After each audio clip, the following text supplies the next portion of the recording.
কুরআন হে তুমি বলে দাও আমরা এই পৃথিবীর জমিনে চলতে গিয়ে এই পৃথিবীর জমিনের মধ্যে আমরা চলবো কার মডেল অনুসরণ করে, কার আদর্শ অনুসরণ করে?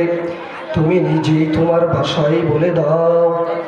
তখন আপনার এই প্রশ্নের উত্তরে সূরাতুল আহজাবের 21 নম্বর আয়াত বলে দিবে, লাকাদ কানা লাকুম ফি রাসূলিল্লাহি উসওয়াতুন হাসানাতুন লিমান কানা ইয়ারজুল্লাহ ওয়াল ইয়াউমাল আখির ওয়া যাকারাল্লাহা কাসীরা। হে পৃথিবীবাসী, আমি আল্লাহ পাক রব্বুল আলামিন তোমাদের জন্য তোমাদের পেয়ারা নবী আশরাফুল আম্বিয়া আকায়ে নামদার তাজদারে মদিনা নবী মুহাম্মদুর রাসূলুল্লাহ সাল্লাল্লাহু আলাইহি ওয়াসাল্লাম এর উত্তম আদর্শ রেখে দিয়েছি।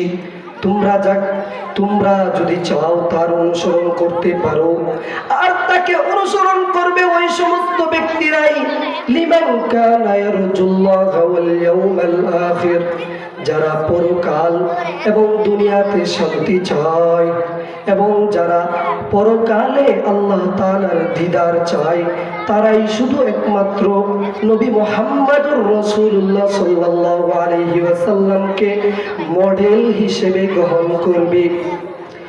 এরপর আপনি যখন প্রশ্ন করবেন, কুরআন হে তুমি নিজেই বলে দাও এই পৃথিবীতে কোন সমস্ত গুণওয়ালা ব্যক্তিরা পরকালে জান্নাতে প্রবেশ করবে, তাদের গুণাগুণ কি?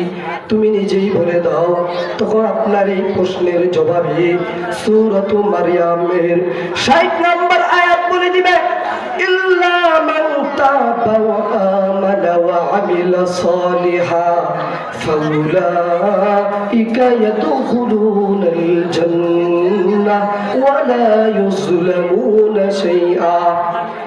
যারা পূর্বের সমস্ত গুনাহকে ক্ষমা চেয়ে, যারা ইহুদি ছিল, যারা বৌদ্ধ ছিল, যারা হিন্দু ছিল, যে কোনো ধর্মের অনুসারী হোক না কেন, যারা নিজের ভুল থেকে ফিরে এসে ইসলাম ধর্মকে গ্রহণ করবে, ওয়া আমানা এবং ঈমান আনবে, ঈমান আনার সাথে সাথে ওয়া আমিলা সালিহা নেক আমল করবে, এই দুনিয়ার জমিনে আল্লাহর সমস্ত বিধিবিধানকে মেনে চলবে, ফাউলাইকা ইয়াদখুলুনাল জান্নাহ, ওই সমস্ত ব্যক্তিদেরকে আমি আল্লাহ পরকালে জান্নাত দান করব, ওয়ালা ইউযলামুনা শাইআ, বিন্দু থেকে বিন্দু পরিমাণ আমি আল্লাহ ওই সমস্ত ব্যক্তিদের উপর জুলুম করব না।